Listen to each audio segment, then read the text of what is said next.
That's the buck. Yeah, I'm trying to decide where that's from. Is that from Tapanoth? That's from Tapanoth. I have no idea. The picture, I better credit Walk Highlands website. That picture is from Walk Highlands. Okay. In case they hunt me down.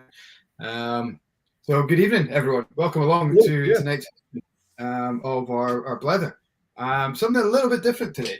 Tonight we are celebrating a region rather than a brand or a person. Two great speakers coming in. The Cabrach Trust are doing some exciting stuff, and we can't wait to kind of find out exactly what's going on and more about it. So hopefully you are going to join us, and if you're joining later on, thank you for coming back and watching us. If you can't make it live, chat, questions you have the chat, and we'll try and follow up later on. So Russell, how are you? How's your week been? I'm good. Yeah, no, it's been fantastic. Just doing a wee bit of tidying up out in the garden. I was just thinking if people are maybe coming in a bit late from the garden, slapping on the after sun, make sure and look after your skin, guys. But yeah, no, I mean it's fantastic. The Murray Riviera up here, isn't it? It's just absolutely incredible.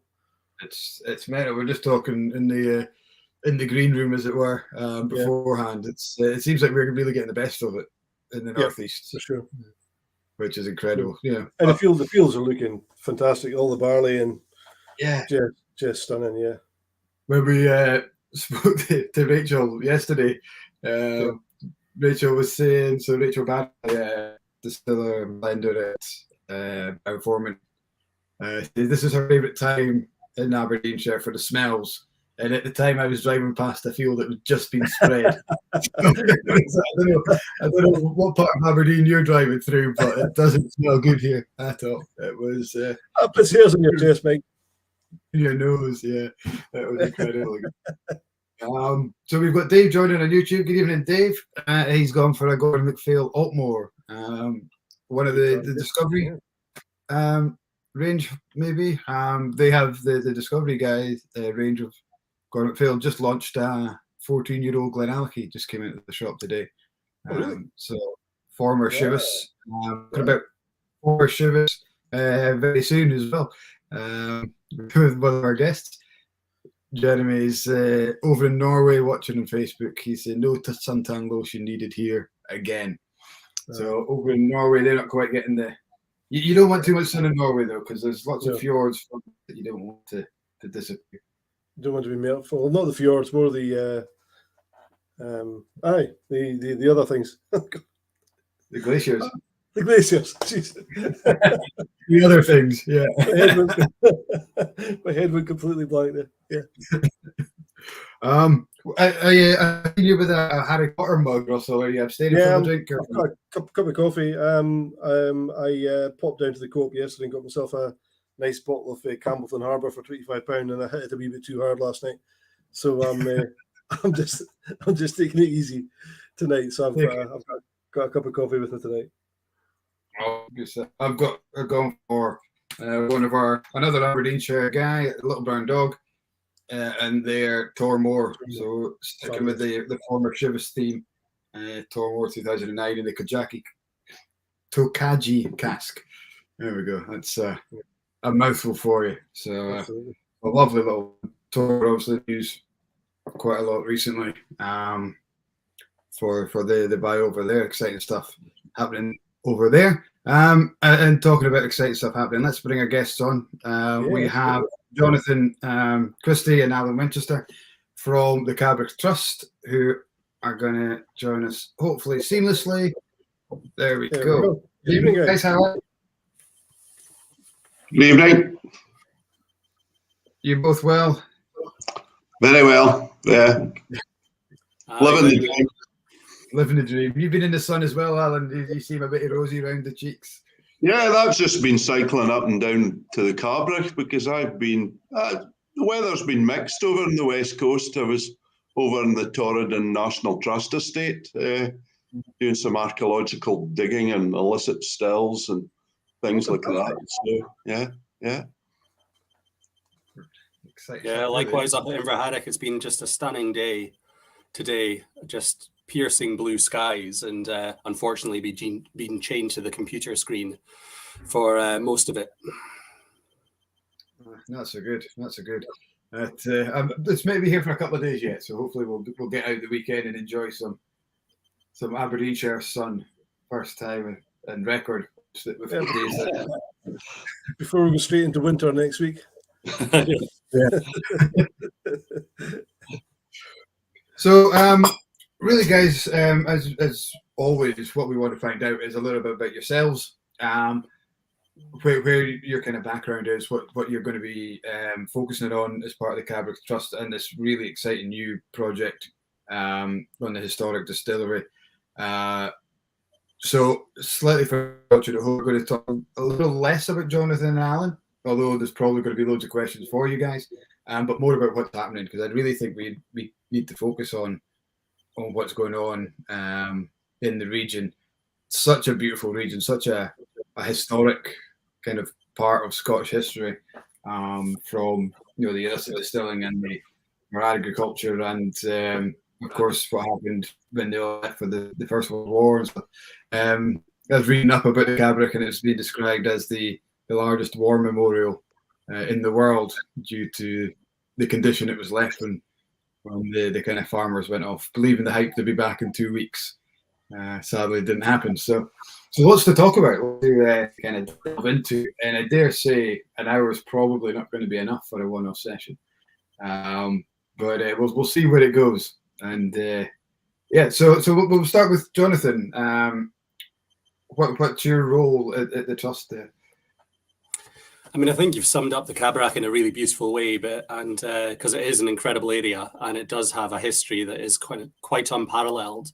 But even within the northeast of Scotland, just really at risk of being forgotten altogether. My role at the Cabrach Trust is Chief Executive. I've been there for about 15, 16 months now. So my responsibility is really to kind of oversee the organisation, oversee the delivery of projects, and the most significant project that we are delivering currently is the Cabrach Distillery and Heritage Centre project, which is just in a fantastic position in terms of progress that we've made in the last year, which is brilliant to say out loud. But the purpose of the charity, the purpose of the Development Trust, is to regenerate the area. It's an area, as you've said, that's kind of in the last 100 years suffered from significant decline. At the turn of the 21st century, there was over 1,000 people who called the Cabrach home, and now it's less than 100. And there's been many things that have contributed towards that across the centuries.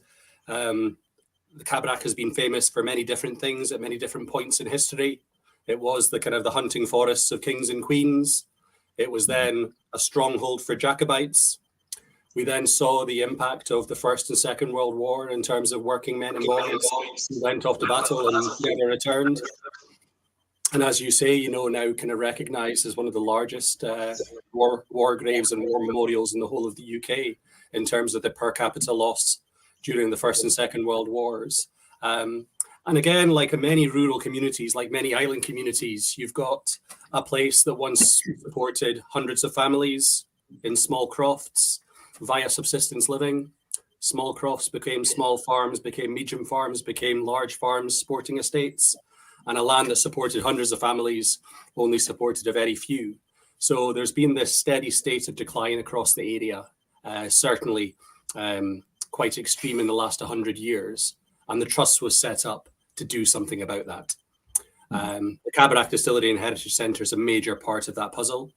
But we've also got really interesting things going on at Inverharry Farm, where we're based, which relate to rural skills, traditional crafts, well-being trails, nature recovery, and then the big project we'll probably spend a good bit of time speaking about this evening.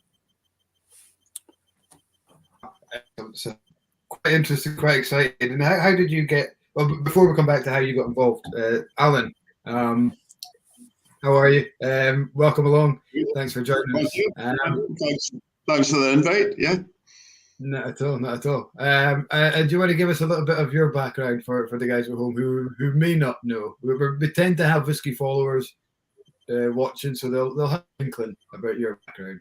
But, Well, I consider myself a Speysider in the sense that most of my life's been in and around Aberlour and Dufftown. I live in Dufftown. I joined the industry straight out of school, probably by accident. Got a summer's job showing visitors round. At the end of the summer, my career path didn't open up. That's a way back in 1975. Unfortunately, it feels like yesterday.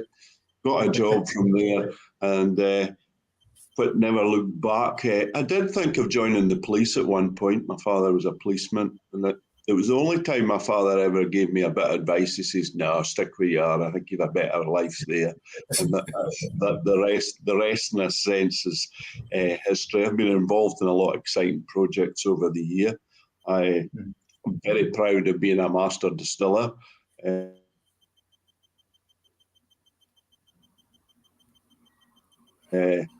I retired from that role, and it's my laptop. My general distilling manager job at Chivas Brothers that you've spoken about, Tormore. I heard you speaking about Glenallachie.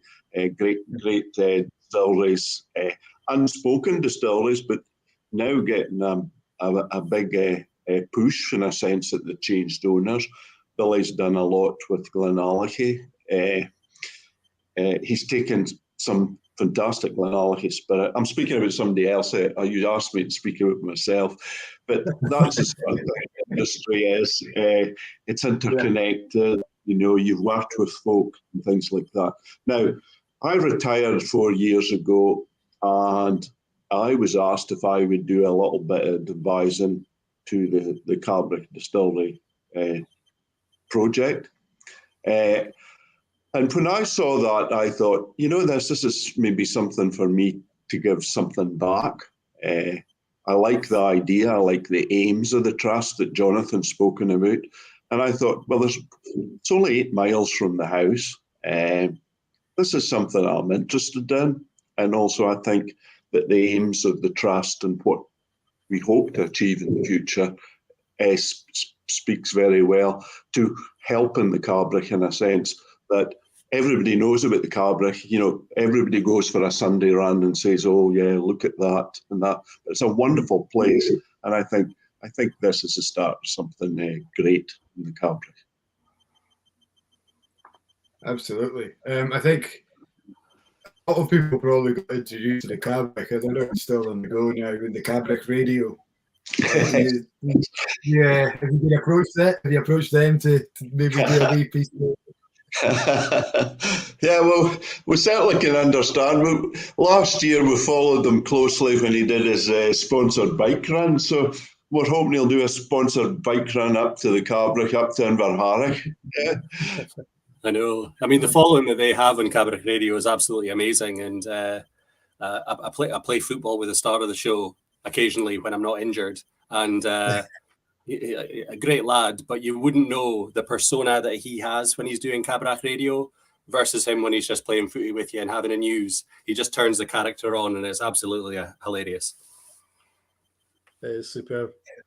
And you're saying you cycle back and forth to across the Cabrach on a regular basis, Alan? Yeah, I'm in training for the Round Murray later in the month, so yeah. Believe it or not, the road close to the Cabrach makes it great fun to have a right cycle and let it down into Riney, you know, get a 40-odd mile an hour down through to Riney. I break at 30 mile an hour in those steps at Riney. There's a couple of tight corners. I've cycled over that myself a few times. It's an interesting ride. Yeah. Big, good training. A great training spot. Yeah. I think for a lot of people, that's the experience of the Cabrach is the kind of the cycling, and I mean, it was the kind of the start of the show for Ride the North for so many years, and I think this year Ride the North's not going through the Cabrach, but every other year, you know, it's a core component, and everyone speaks about the climbs and then speaks about the descents as well. Absolutely. But Rich, I mean, you mentioned just in the green room about the archaeology. Well, no, it was here you said about got up to be involved in archaeological digs and things. So were you involved with Gordon and the guys that were doing a dig on Tappa North? No, that's the Bronze Age stuff. Yeah, they stayed down at New Seat, which was a licensed distillery in 1824. They stayed there. There were three in the Cabrach, weren't there? There was three in the Cabrach. New Seat sits outside the Cabrach. There's Dumnavon Cabrach, which would be Lesmardy. Moss and Hume gets it mixed up. He puts it at Elgin, but it's Lesmardy Cabrach. Dumnavon Cabrach. Oh, Black Middens, of course. That one right at the top there. Now, even to myself, until the Cabrach Trust sponsored two chaps, Gregor Adamson and Keir German, to do a couple of papers on the early distilling, wasn't aware of how extensive the legal industry was there. So, and Inverharach is just literally a stone throw from the Lismardy or the Cabrach distillery. Remember, in those days, it was within the Duke of Gordon properties, and he'd sent out the note to all his factors that get them to form companies and take out licenses. And the Cabrachs kept going for about nearly 30, 40 years, but they were eclipsed by other things, probably shortage of grain, maybe distance from railway. There's lots of other factors that we're not sure of, but when you think that round about the turn of the Licensing Act of 1824, the Cabrach was getting top billing along with its illustrious neighbour, which would become its illustrious neighbour. It was on the routes. The two, if they were smuggling to Aberdeen, was Cabrach and Glenlivet whisky. But the Cabrach was top billing, and also the price of the whisky was top billing. And also the case of Malcolm Gillespie, he speaks about some of the characters from the Cabrach that he tussled with, namely the Bain family from Powneed. So, but it's fascinating. If you look at the Powneed gravestone, it's all about being a cattle dealer, not a whisky smuggler. So they were respectable by then. That wasn't a guy's then. That wasn't a front the cattle farming to. I think you always look at the people at that era, the size of their gravestone, and they look like they've done quite well out of it. Yeah. It's always around about that same time as well. We had the Campbellton guys doing pretty well. I've just done a piece in our whisky magazine about Robert Armour, who was well known in the area for making illicit stills under the front of a plumber. So it sounds like some of that going up here as well. He had an open book policy, and he had a book policy that was hidden around the back and supplied all illicit distillers, which gives us great insight to the illicit distilling era, because it shows that a lot of the distilleries group, a lot of the illicit distillers grouped together. And we think that may have been the case in our area. Who emerged as the licensed distillers were often slightly larger tenant farmers who were considered decent people by the factor. Was that kind of thing happening in the Cabrach as well, with the kind of underground business front and that kind of coming together? Yeah. Because I suppose illicit distilling, there was money in it, but it wasn't money made from kind of selling in shops or markets abroad or things like that. It must have been through sharing in the local area. Or a bit of smuggling as well. They would have been smuggling and sent overseas up the Murray Coast, I suppose, as well, wouldn't they? Yeah, they were. What they were doing in the Cabrach that we have from the Carney man's diaries is that he was tall distilling, which is he was supplying the grain to the guys in the Cabrach. They were converting it to spirit, and he was selling it in his shop. Okay. After the Distilling Act, he continues selling it illicit, allegedly, but he would have been buying it from maybe the Black Middens, and then he became a director of Glengarry, which is which is also fascinating. But this instance of supplying the grain, convert it, and I'll take it back as spirit. He probably paid them you would pay at all for them doing that. That meant that they didn't have to finance the storage of the purchase of the grain. So it's an interesting take on illicit distilling. Yeah. I love the name of that distillery, Black Middens. It's a real northeast term, isn't it? Yeah, Black Middens. Yeah. There's another one in the lower Cabrach. It's Carnarget. It comes under Carnarget, but everybody knows it as Backside. But I don't think that was a great name for a distillery. It might work now with some of the crazy names we've got for. Well, that's, yeah. The marketing departments will be saying, that's a great one we could do something with. Yeah. Or as we would say to the marketing department, we would be saying to the marketing department, well, you usually make a backside of it. So, well, yeah, that's quite good. Yeah, some good tasting notes in that, the character of Backside. Yeah. So it's unfortunate we don't have a lot of what the product tasted.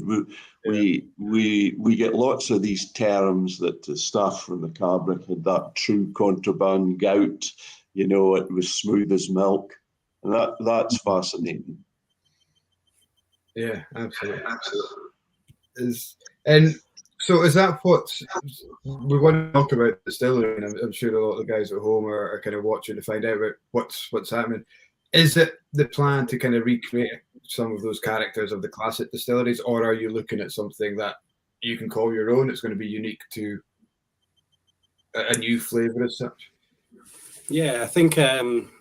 I'm doing on this what I always do when I spend time with Alan, which is just kind of sit and listen and soak it all up. We had a journey down to kind of Glasgow for a meeting a couple of weeks ago about the best part of 3.5 hours down and 3.5 hours back up. And it was an education for me. So it's always a pleasure to listen to kind of Alan speak. And in terms of where we're finding ourselves with the distillery is, I suppose it's doing many things all at once.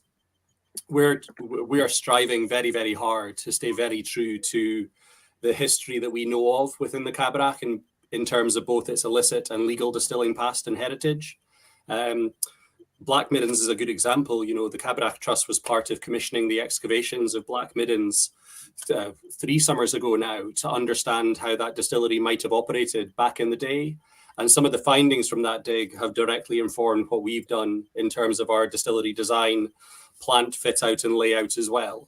So we're trying to do things which are a direct nod to what we know about legal distilling back in the mid 1800s. But as you would expect, we're also needing to make sure that we deliver things in a very fit and proper 21st century way as well, in terms of standards, in terms of input energy source, in terms of heat recovery, and in terms of the sort of product that the whiskey audience is looking for nowadays. So there's some interesting things happening in terms of the distillery design that we have settled upon. Alan has seen this from concept right through to where we are now. When I joined the trust about 15, 16 months ago, there was an exercise just to refine where we had reached and put some real meat on the bones in terms of what the design of the distillery was going to be. So where we are now, we're going to have a wash and spirit still that probably feel quite familiar to anyone who's ever been in a distillery recently, which will support the majority of production at the Cabrach distillery. But then we have this really interesting single direct fired still, which we affectionately refer to as the Buck, which is the local landmark in the Cabrach, the wee hill with a wee tor on top. So the wee pot still, the Buck, that's our direct nod to kind of some of what we found at Black Middens. It'll do a double distillation. We'll look to age that and mature that whiskey in small wood, like you would have seen back in the illicit days when kind of our horses were kind of pulling these up the drove roads and down towards Banff and the coast.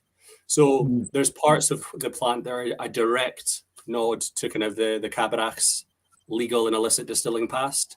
And then there's other parts which are about creating a product which we can go on to sell at hopefully a good premium, because we're going to operate it all as a social enterprise. So once we're at that stage, 5-6 years time, when we're beginning to turn a profit, all the profit will go back into the trust to support the next phase of community regeneration activities. So there's some really interesting things happening in terms of how we're soaking up all that we've learned up until now, and we're learning things month in, month out. You know, Alan mentioned his trip over to the NTS estate on the West Coast. You know, the interest in the archaeological remnants of Scotland's drink, the interest is only growing. So we're trying to kind of capture that story, support business startup, get the product strategy and proposition right. But fundamentally, the success we make of the Cabrach distillery will be the Cabrach success in the future. And it will serve as the lungs of actually the change that we want to bring forward over many decades to come.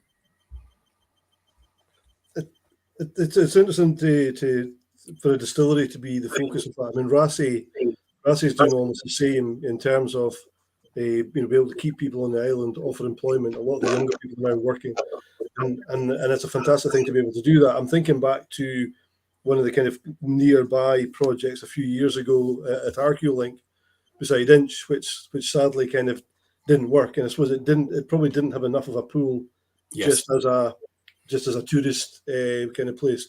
Whereas something like a distillery with the whiskey part of it is always going to have that pool, so you're going to be able to expand that with that at the centre. I mean, I think that's a great example, and it probably captures a conversation that took a fair amount of attention of the trust across many years. The big project, as we refer to it, is the Cabrach Distillery and Heritage Centre. And there was an argument at one point that the Heritage Centre comes first, and then we will create the distillery alongside that. But I think you need something that has the greatest potential of washing its own face, of creating the revenues that you need to sustain itself, and the revenues that you need to then actually look at the next phase of development. So we've flipped that on its head a wee bit. So our strategy is that we will deliver the Cabrach Distillery first, get that operational. We're then employing people, we're creating new make, we're putting it into wood, it's doing its thing in the dunnage warehouse. Then we can turn our attention to the Heritage Centre to bring that story to life, and we can think about the hospitality offer. So again, if you're making the decision to travel up the whole hill from Dufton, or coming across from West Aberdeenshire, or putting it on your itinerary as a North American visitor, we need to make sure that we have the destination credentials right as well. So great whiskey, great visitor experience, great hospitality, and then the landscape just takes care of itself. Well, absolutely. I mean, I remember reading somewhere, I think it was to do with Gordon Noble's archaeological work, that Riney was at one time the centre of civilization in Pictish time. So, I mean, there's such a rich heritage for the whole area going back such a long way. I mean, and on that, you know, the kind of the attention Tapanorth has had, you know, across many years now is significant and growing with recent activity there. But just a stone's throw from where we're based at the Lower Cabrach at Inverharrick as well, Craig Dorney has been found to have a very similar settlement. So there's an evolving picture emerging whereby there was such a concentration within that community across Tapanorth, Craig Dorney, and actually what else are we yet to find in the Cabrach or just on the edge of? It's that's what we always think when we do tours. We go to Speyside quite a lot. We drive through. It's always nice to speak about the Cabaret kind of.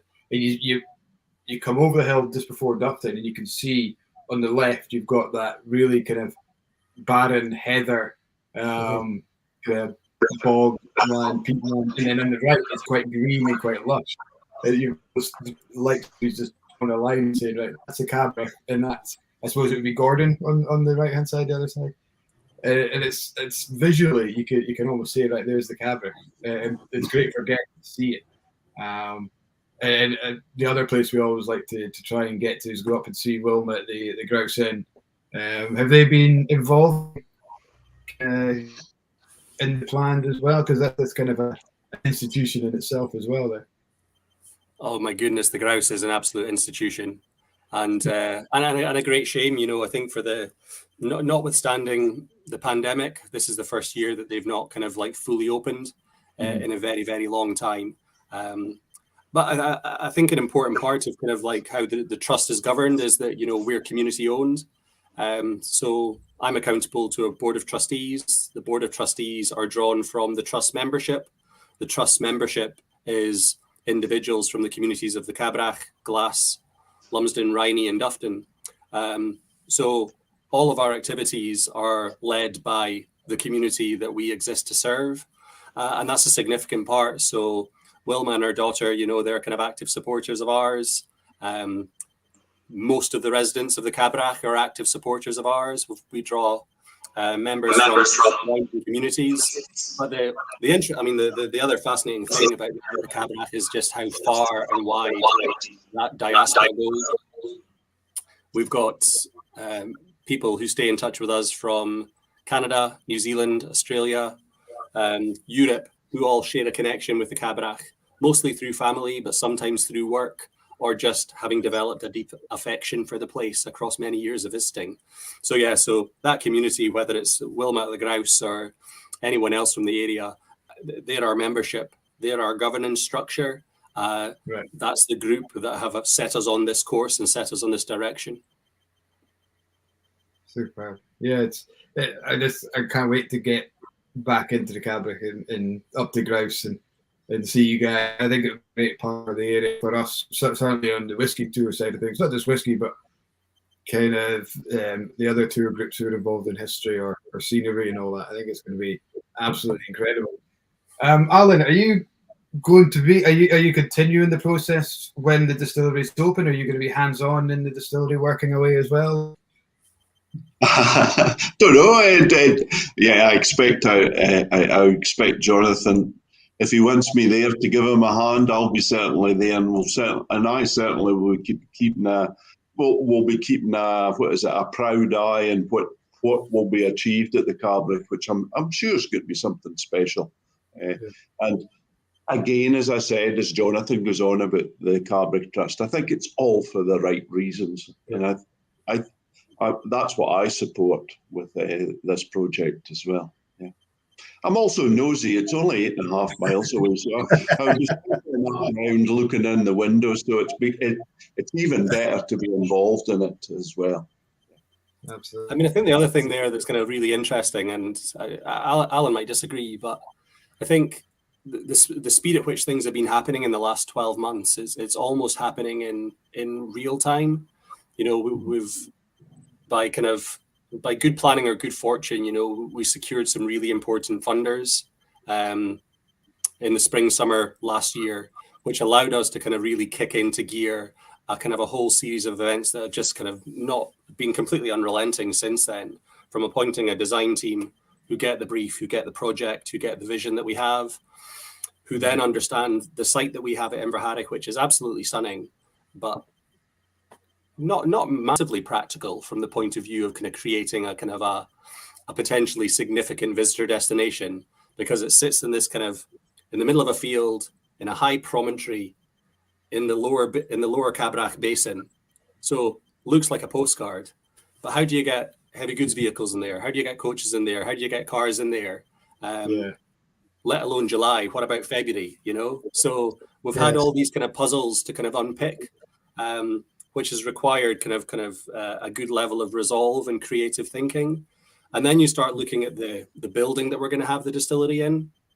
And again, the aesthetic of a 19th century steading is gorgeous, but the practicalities of aligning that with 21st century plant and trying to hide away as much of that pipe work and instrumentation as possible, so you retain that beautiful 19th century farm vernacular, is a challenge as well.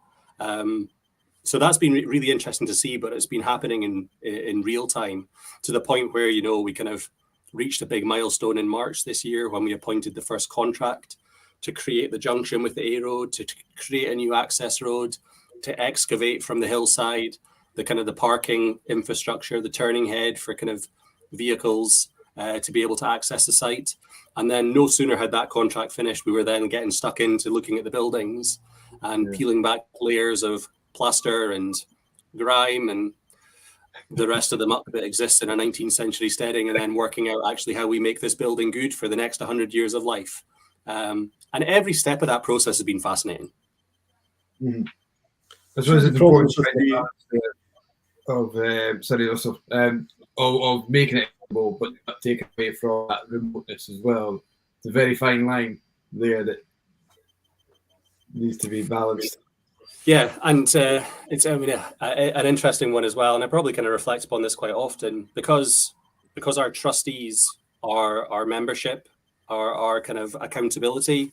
One of our trustees lives in the old Lower Cabrach Kirk, which sits on a sort of a high road directly above the Cabrach, looking down on Inverharich steadings, looking down on the new access road and the parking.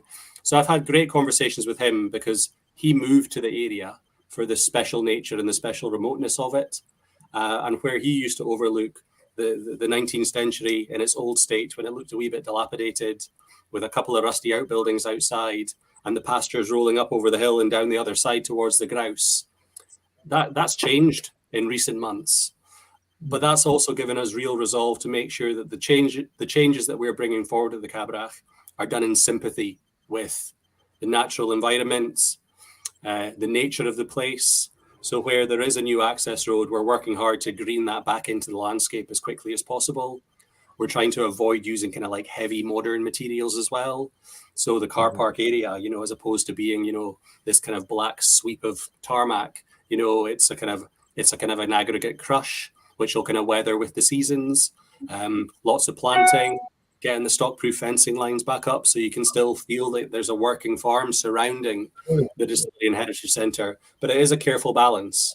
But it kind of, the things that you find yourself kind of getting involved with, what was the lime mix used back in the 1900s versus what's the modern equivalent that's available today, the colour of it, the patination of the rock, making decisions about lintels that are in keeping, having a commitment towards using sort of recycled materials. They're just all these things that we're kind of working through one at a time to make sure that we're doing things that that blend with that, I suppose, the vernacular of the Lower Cabrach, and certainly don't detract from it, but it's a very, very careful balance. Mm-hmm.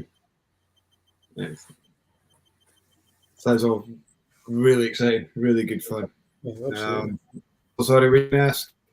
No, I was just going to say that maybe they shouldn't have too much of a problem with February in future with global warming, but I think people do underestimate the winters out that way. I used to stay just outside Inch, a place called the Old Flinder, Christkirk, and it's literally just 2 miles outside Inch.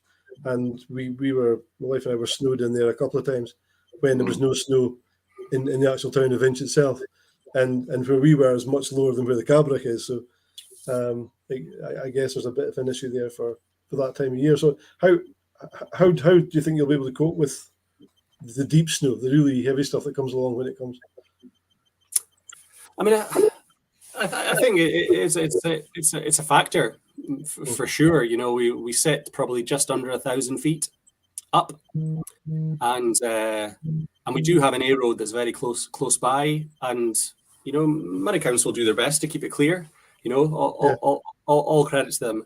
I think it's just about recognizing that there'll be times when it can be treacherous up there and it might be inaccessible, but also recognizing that they'll be kind of, even in the worst winters, they're not particularly for extended periods of time. I traveled back and forth to Inverharich every day of this winter without fail. And the previous winter, there was probably a 2-week spell that it was probably impassable for most vehicles. I think it's equally as part of the charm. It's part of the nature of living and working in that area. It's been part of kind of what people living and working in that area have done for centuries. So it's something that we're going to have to overcome. But coming back to my previous comment, it also informs decisions that we make about being able to, have our input energy source on site and be able to receipt sufficient energy supplies to navigate periods when a heavy goods vehicle might not be able to come up. Being able to incorporate the right size of storage capacity for malted barley on site. So again, if we're in a scenario where we're 2-3 weeks or worse out from a heavy goods vehicle being able to come and give us a delivery, we've got sufficient buffer stock to kind of keep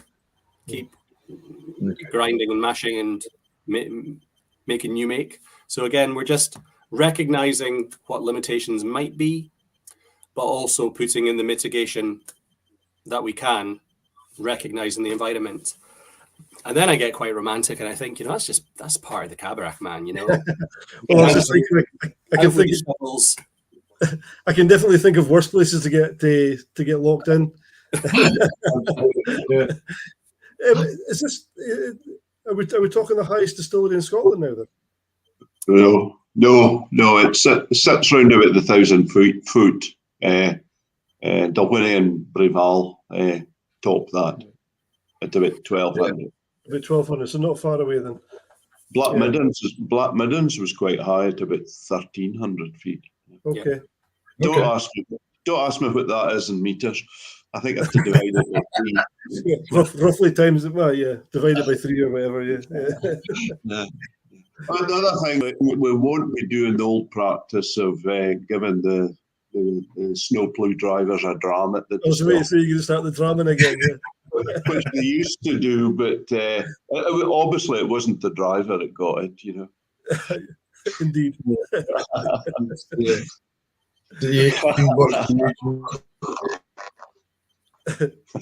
Yeah. Well, that's a good point. That's a good point Ian makes there. I know the story at Glenlivet is the steam engines were parked up during the winter, and the Clydesdale horses took the whisky down to Ballindalloch station. It wasn't good enough for the steam engine, but the old Clydesdale kept them going in the past. I'm sure Jonathan will be writing in a pair of snowshoes for anybody coming any distance. Yeah. I think a little bit of stubbornness sometimes is quite good. It's completely aside from the distillery. We, up until January, February this year, our kind of farmer who kind of farms in Verharich, mostly with sheep, we unfortunately had to evict him from the steadings when we started doing work on them. He knew it was coming and he's incredibly supportive of the project. But we needed to create an alternative lambing shed for him, recognizing that we were approaching the spring, and the springs in the Cabaret can still be quite wild. So we created this nice site just down from the steadings where we were going to put in a sheep tunnel, and we got the contractor all lined up to come and put the sheep tunnel in. And the weekend before the contractor was due, heavy snowfall, and I'm getting all these nervous calls from the contractor saying, "Oh, we won't be able to come. It's under 3 feet of snow." So I went up the Sunday before they were due with a shovel and cleared every inch of that hard stand. And they rocked up on Monday to this perfectly clear section where the sheep tunnel was going to be built with a foot of snow everywhere else. I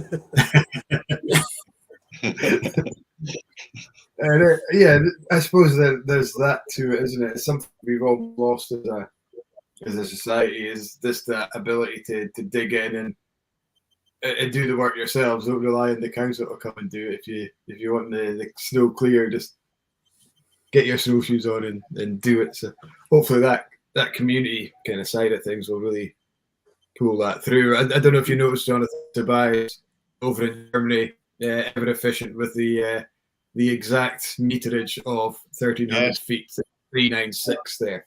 So, thank you very much.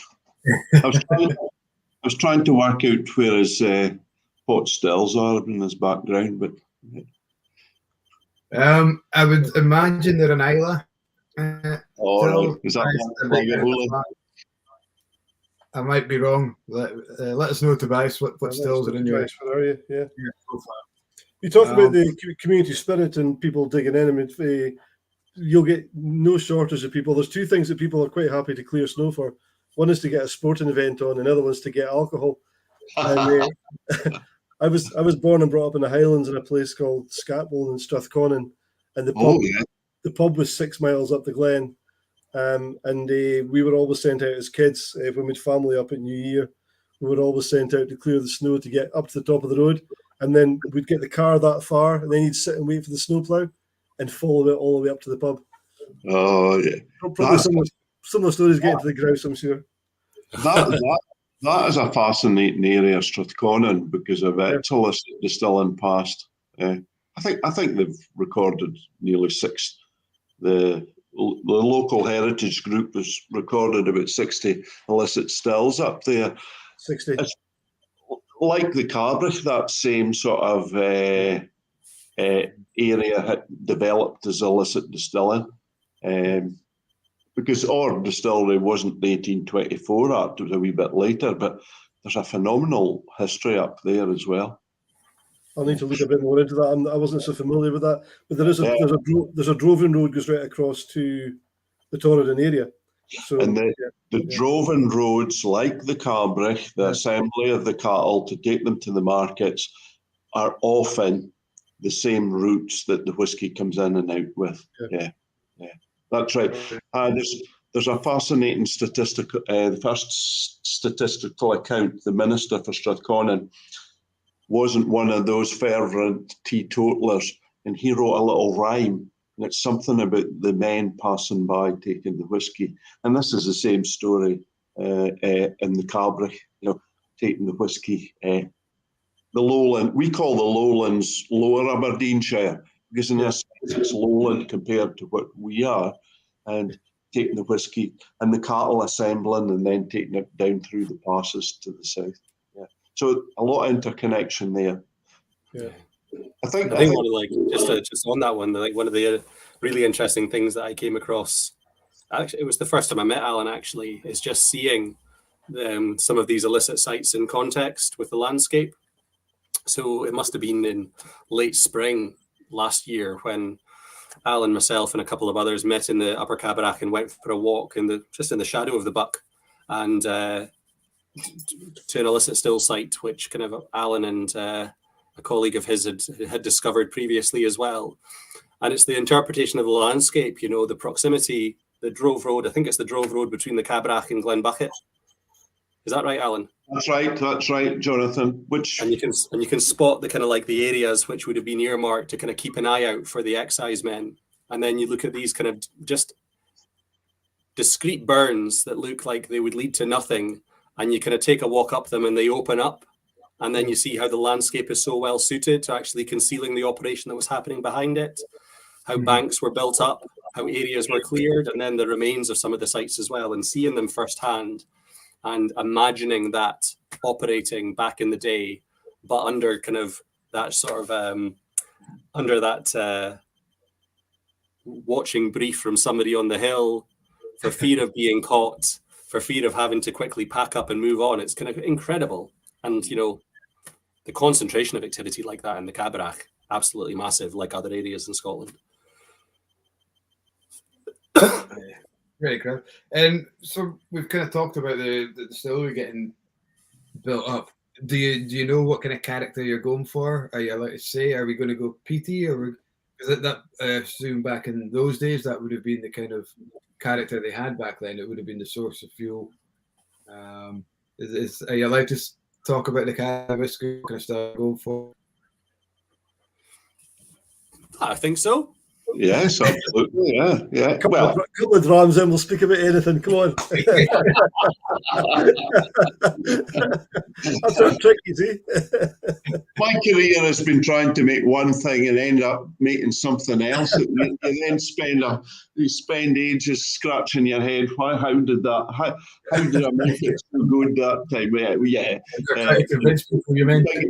The big companies, it's all been about consistency. Certainly in the Cabrach, it'll be about consistency. But we are looking at being true to the sort of Cabrach, which would be the Speyside sort of style.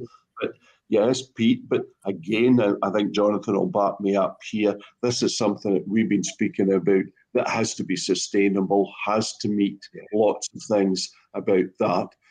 Yes, we would expect it that we know the original Cabrach whiskies would have been peated to a certain degree.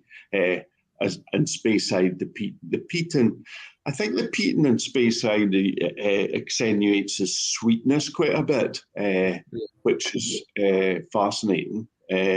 But yeah, these subjects are all on the they're on the drawing board.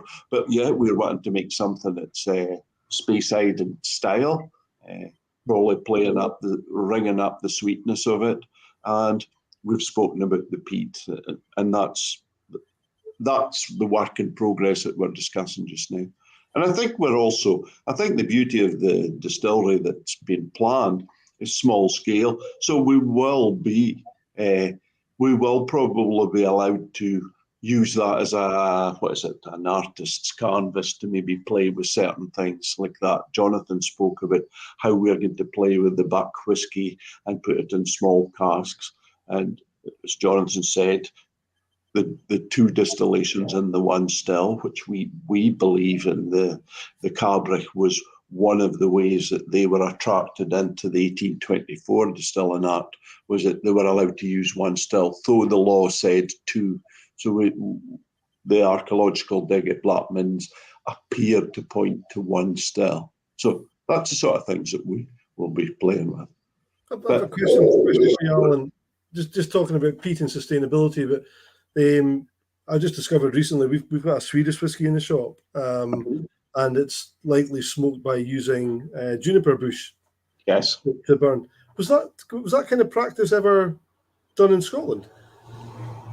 I believe, Russell, that's it. Russell, I was always told if you say that's a really good question, it gives you time to think. But I think it's a good question, Russell. But yeah, we know that they spoke about the juniper because it didn't burn with smoke on the stills. The archaeological studies we've been doing in the sites is pointing to the wood that being used. We don't know if it's the fuel, but yes, and also if you look back to, I'll tell you again, Gairloch man, Osgood Mackenzie, his father drank illicit whiskey, but they flavoured it with herbs and things.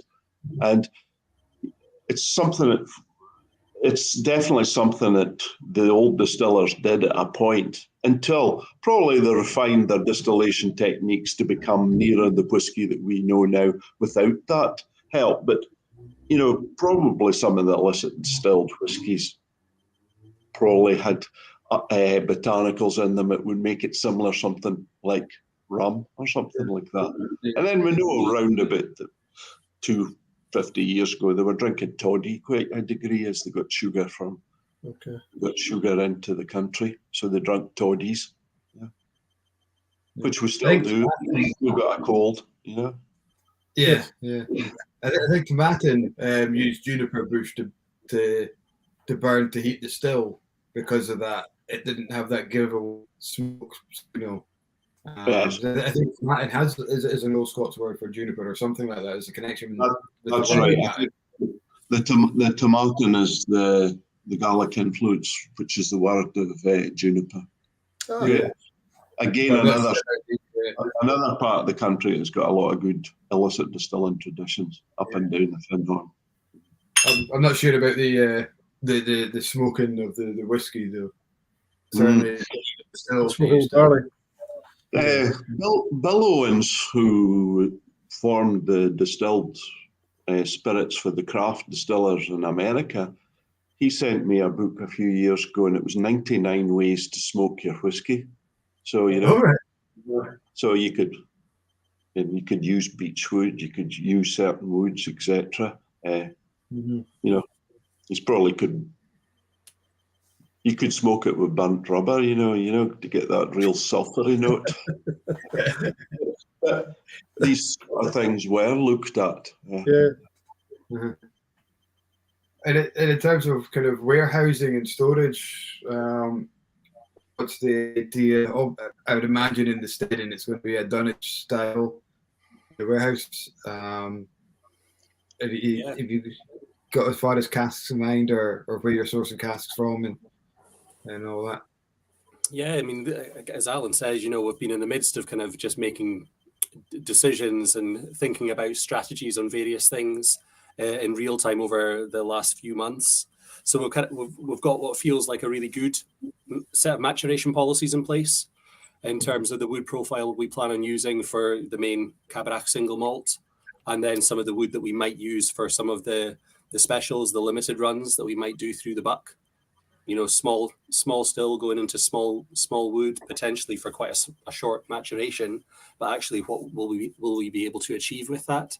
So the maturation policies are taking shape, And again, it's one of those things that you get quite excited about being able to kind of start speaking about more freely and sharing a little bit more about. In terms of maturation on site, so we've got 4 wings of the steading at Inverharich. One will house the distillery in full. The other will be a small dunnage warehouse. So again, your kind of classic stone walls, earthen floor, no insulation, and again, a fairly high in terms of altitude maturation warehouse as well. So we'll contribute to the special character of the whisky. And then the other 2 wings will be the Heritage Centre and then the reception steading, which I like to describe as the Cabrach's front room, where you'll get a kind of a warm welcome, both kind of metaphorically and physically, a little bit of retail, beautifully appointed tasting room with a gable end looking out over the lower Cabrach, and then a wee extension which will house the hospitality offer in the future as well. So 4 wings, distillery and dunnage warehouse having its own. But I think we'll fill that dunnage warehouse quickly. I think it'll be a really important special part of the visitor experience going into the dunnage warehouse at Inverharich.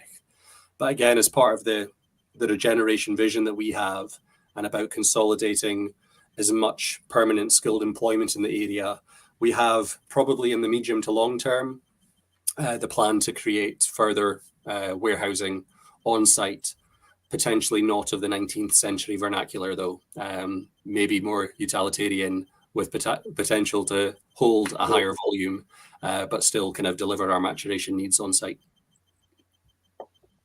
In terms of the community ownership, is all the funding already in place, or is there going to be opportunities for individuals, for example, to buy into the project?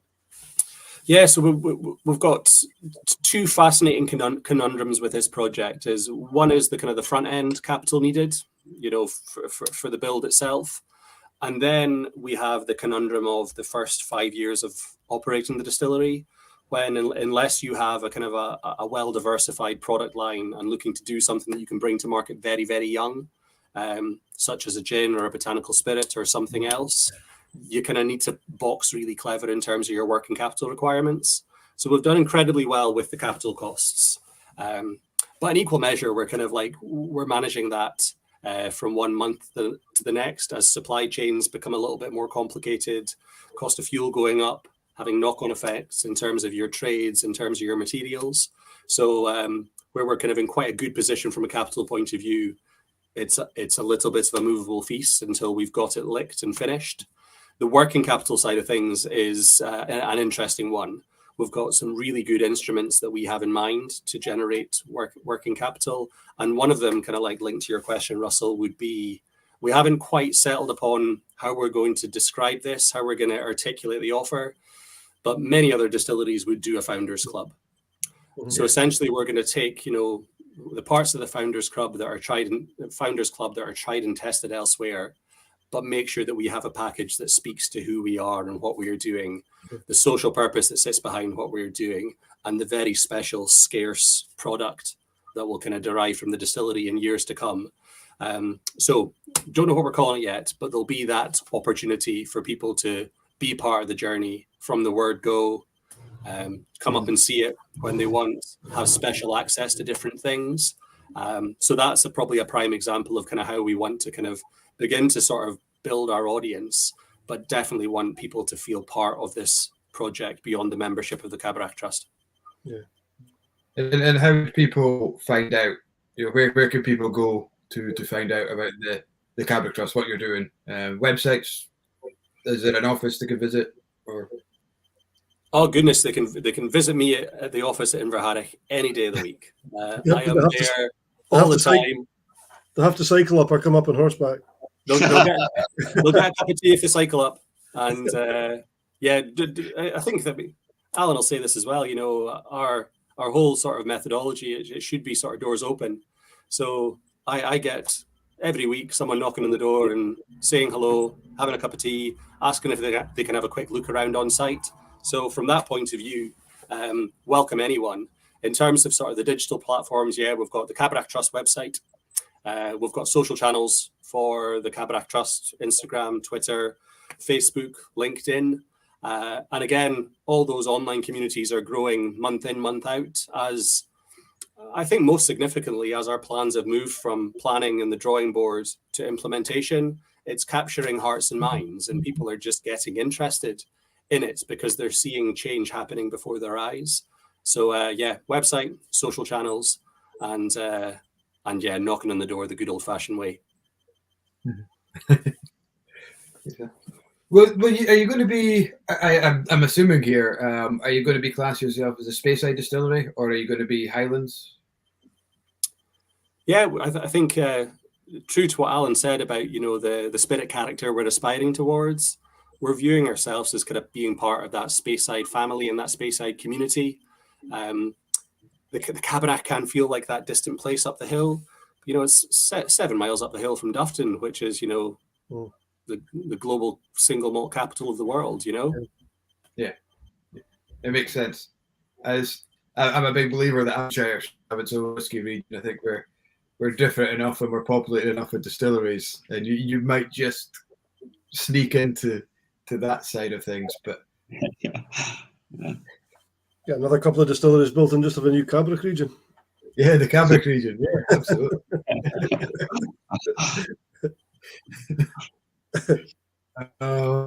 So Tobias is asking me about the Founders Club. Would you consider SMWS in that club so they could put some cast of members like Ardnamurchan did?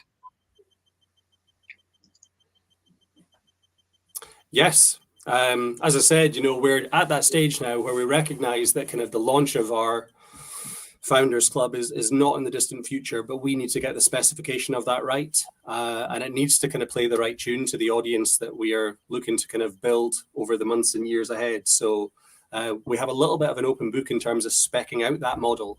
And we're doing a huge amount of looking outwards before deciding what we are going to do ourselves. Yeah.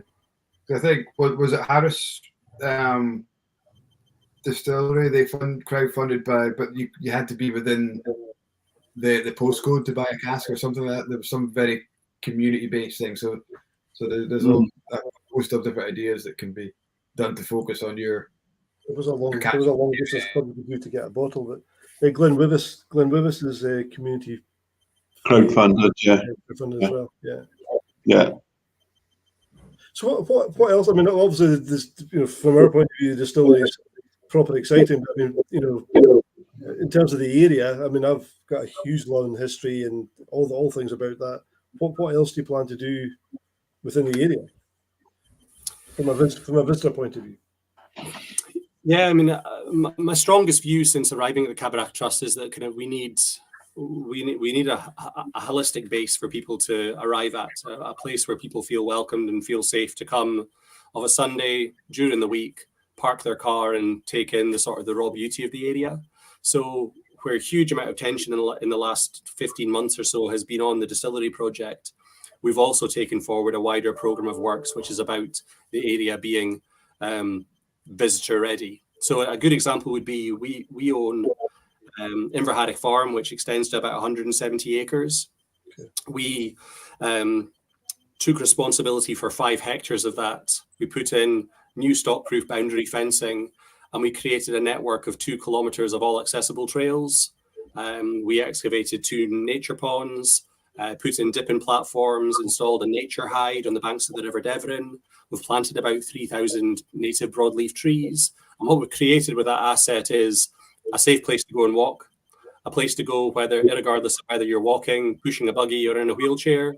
You can go on those trails that take you down and round the 3 water courses in the Cabrach. You can go into the nature hide and have a picnic, look for birds, or just shelter from the rain, invariably. You can go down to the nature ponds and spend time in the wildflower meadow. So assets like that, I see as being a hallmark of kind of what the Cabrach Trust are taking forward. We've done a similar thing with an old farm bothy that in January this year, was falling down around itself. We secured a little bit of funding. We fully restored that bothy. But we've made it into our rural skills and traditional crafts hub for the Cabrach Trust. And since finishing the restoration of that, we've run in excess of 25 different workshops, which is ranging from things like working with hot lime, stone diking, loom weaving, willow basket weaving, all these different workshops, weekend in, weekend out, and they've been fully booked throughout. And the first one was in February, and we had folk, you carry on something in February in the Cabaret, and it was fully booked, and they've been fully booked since. So again, just doing those community building activities have been really interesting, and being visible, doing things, implementing ideas. I think that's been the absolute key. Yeah, I like that. Yeah, there's always that. You will have people who say, "Oh, you can't do that. You can't do that." If you do something, they're probably the first people to come on board.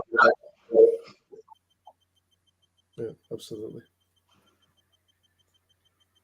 Very much the distillery sitting within that holistic thing that the Cabrach Trust is trying to achieve. So it speaks to that, which is exciting, I say. Yeah. I think the other thing, if you can flash forward to the not too distant future, and you're making the decision that you're devoting that half day or day to traveling up to Inverharich, it needs to kind of be able to cater for that half day or full day itinerary as well. So having a place where you can park, if you're traveling, you're in an EV vehicle, you've got a charging point, you've got the culture, the history, the heritage that's brought to life through the Heritage Centre. You've got interpretation panels on the Discovery Trail that we've put in. If it's a nice day, you're wanting to enjoy the outdoors, you've got that to enjoy. You've got a programme of wider events on the go. And then you've got the kind of the cafe bistro space where you can kind of get a fine piece and a coffee. They're all the different components that we're trying to get right, but get right in a very Cabrach way. Well, when you design your cafe, you can't have it more modern than the Grouse. You have to go back a few. Well, I was thinking about maybe some of the traditional skills of the area, maybe sheep stealing and castle rustling. Cattle rustling. We'll see what the interesting ones, because all these workshops have been like very popular. And I was speaking to somebody one day, and she said, "You know what? You need to get my husband in. He can do a course for you in venison butchery." And we kind of floated the idea and found that actually the interest in coming along to a half-day workshop in kind of butchering a whole side of venison was just as much as kind of doing a willow basket weaving course. Definitely, I'd be up for that. I mean, whisky and venison, eh? Absolutely. And a nice basket to carry it home with. It would have been useful if my dad had been gone to. We went back to the Strathconnell story, Alan. My dad was the head gardener there. And he did Scatwell, yeah. Oh, with the Buchanan family. That's right, yeah. Lady Buchanan, yeah. I never knew that's why the Strathconnell Vatted malt was named after, because they had the estate. That's right, yeah. Well, they were like, I thought they were royalty because I wasn't allowed near the big house when they were in residence. And they had these pug dogs, so they were like almost like the corgis, and they used to run around in these little wee daft cars as well, the 3-wheeler dafts. I think they were 3-wheeler dafts. But yeah, my dad was there. I thought you had the wee pugs driving out in these cars. Whenever they were in residence, I was told not to go near the house, so I actually thought they were royalty at the time. But so my dad used to get half a stag. We used to get half a stag. They used to just be delivered and dumped in the bath, and my dad had to kind of find various ways of trying to cut it up to fit it into the freezer. Couldn't even do the butchery class back then. It sounds. I mean, I personally cannot wait until even half of the stuff you guys have got planned is on the go. Please keep in touch, because if there's anything we can get on board with, we'd love to support and help. Absolutely. That's great to hear, Mike and Russell. That's great. Come up and shovel snow if needed. Yeah, well, I noticed somebody put. I don't know why everybody's complaining about the heat. We could have 6 feet of snow. I know. Could you imagine shuffling the snow in that heat?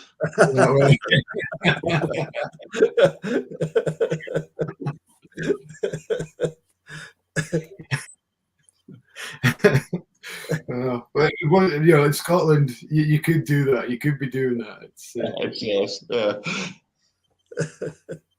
It's a point last year. Me and the wife were thinking of going for go for an ice cream, but we put our waterproofs on because we're walking the dog right after it. And in Scotland, could you think of going for an ice cream, but remember to pack your waterproofs when you're going to do it? Yeah, that's true, isn't it? Yeah. It's Jeremy saying we could go up and help shovel earth in the next excavation. Oh, I'm not sure if Jeremy's offered himself to do that, or if he's saying that we could go up and do that. Yeah, there's well, you're speaking about the Iron Age. If when you speak to archaeologists, they reckon there's a lot to find, and as Jonathan said, we were up in Craigdorney looking and noticed that an archaeological dig had been carried out.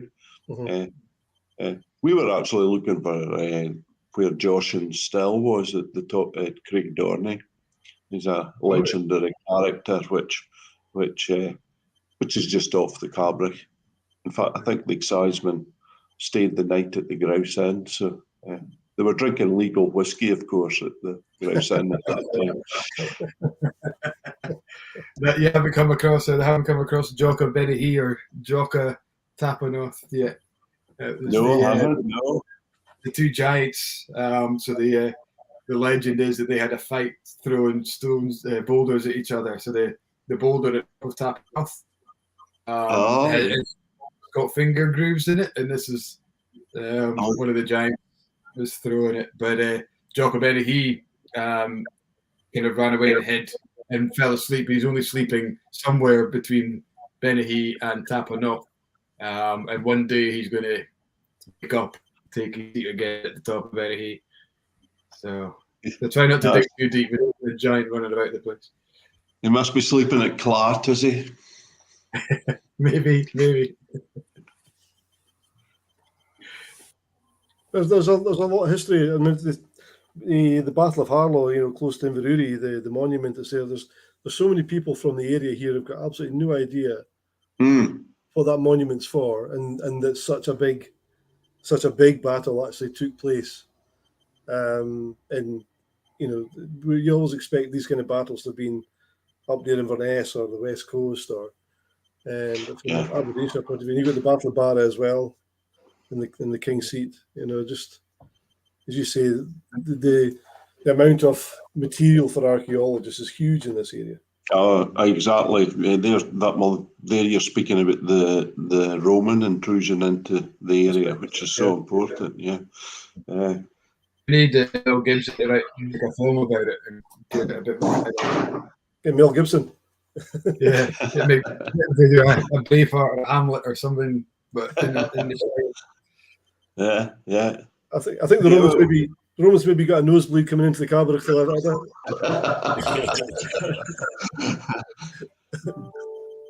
Well, I always think it's fascinating when you see that is it the late 18th century, when they tried to reform the excise laws, when they drew up Scotland, where they actually gave us the Highland and Lowland, but the Lowland line went through the middle of Keith. Fife Keith would actually be Highland, and the other part was Lowland. Strathyla actually sits in the line. Glenkeith would be in the Highland line, and Strathyla would be in the Lowland line, or was an intermediate line. But it was just that reflection that,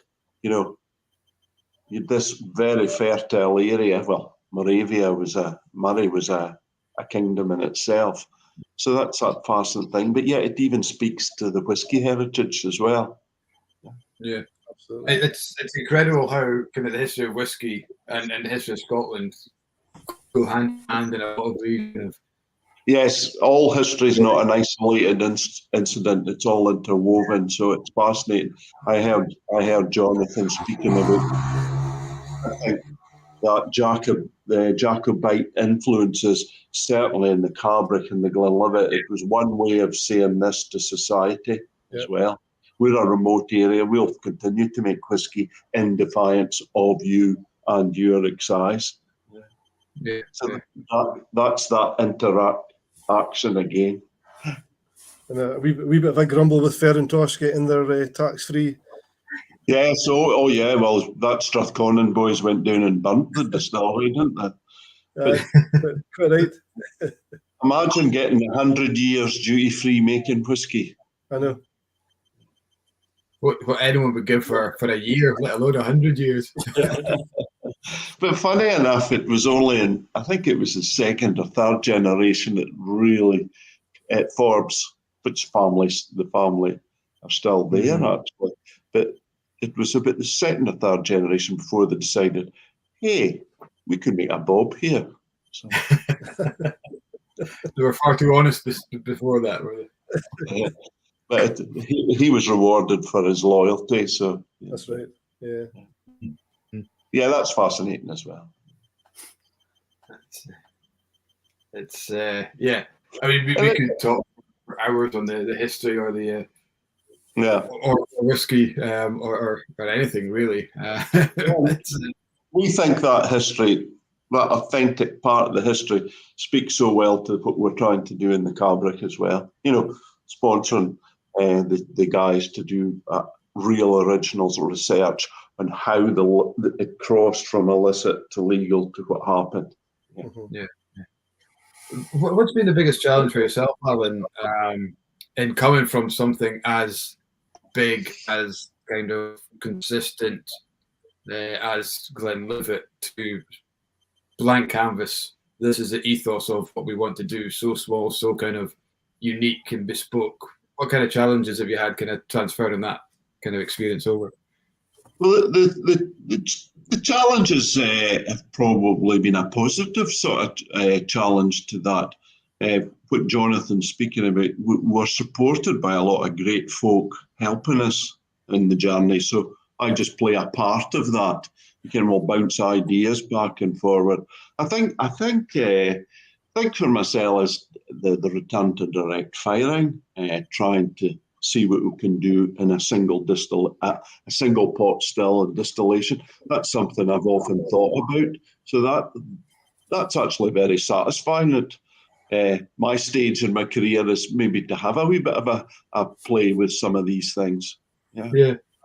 I suppose Glenlivet and a lot of guys in your position here, master blenders and distillers, see themselves as a custodian of the spirit. It's been created for you, and you're just kind of looking after it and making sure that it gets passed on to the right person. Yeah. I don't think a chief blender would have been very happy, not only with Chivas, but the other companies, was if I took Glenlivet in a place where it had never been before. It might be innovative, but it doesn't speak to the traditions and the innovation. But I think the Cabrach's definitely in a different place, and I think the team will play to that strength very much. Yeah. It's certainly a bit of history in the making for what will hopefully go on to be a successful, long-lasting kind of heritage. So it must be for both of you guys to be part of that. I mean, what an honour! What an important part of history. Oh, it feels incredibly humbling from that point of view to kind of be at the start of something that, it's certainly going to outlive the two of us, and with the potential of making a real significant impact to the future prosperity of a region that has been great before and can certainly be great again. Yes, that's absolutely right. Yeah. Super. Personally, I think that's an ideal time for us to kind of draw to an end. If the guys at home are happy to carry on, if you guys are happy to carry on, I am. But it feels like a natural. For now, this conversation feels like the beginning, not the end. I think the opportunity to catch up with you guys and see how things are progressing as well. I think I'd love to do that, and I'm sure our guys that tune in would love that as well. Thanks very much for giving us a chance to speak about the Cabrach. Right. I think it's something that we need to shout about more. So it's an honour to have you on, and hopefully we've opened some eyes up to the project that's going on.